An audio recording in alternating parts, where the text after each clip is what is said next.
Hi, my name is Daniel Sturmer. I'm an artist based in Melbourne, Australia, originally from Aotearoa, New Zealand. I'm talking to you today about Tableaux Plastique, Sequence 2. Tableaux Plastique was actually an exhibition made for Anna Schwartz Gallery in 2008, and it featured 10 video works hung on the wall like a series of paintings. Tableaux Plastique Sequence 2 was set up with a kind of armature that allowed me to film the work in successive goes, being able to pour paint directly from prepared colours. In this case, they were a series of greys towards black at the end, and the intent was to really let the paint do what it wanted to do under the conditions of gravity and friction. A simple set that allowed the paint to fall onto a flat, very flat surface, slowly fill the frame, and then one pour over the other creates a kind of target image, if you like. The other aspect to this work is the idea of the plastic, which is an idea that surfaces both in philosophy and neuroscience, as well as some forms of mystical experience.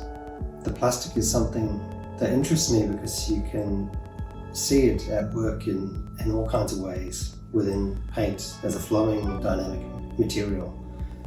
And paint, of course, the act of painting, is a very plastic act. It's called the plastic medium.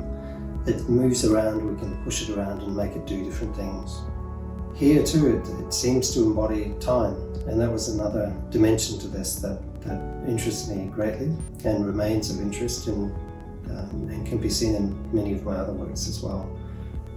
Time, of course, flows for us, and we see it as this endless forming thing that we're part of. But there are enigmatic qualities to time as well. And I think, for me at least, watching the flow of paint in this form seems to embody that sense about it as well.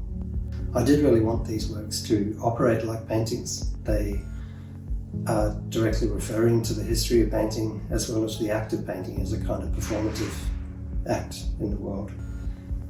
And in this sense too, they are intended to be looped indefinitely on the gallery wall, so that a viewer may come to it at any point in the video. They don't necessarily have to start at the beginning. They might come halfway through, stay for some time, potentially return to it. And my hope is that each time they return to it, they see something new, much like a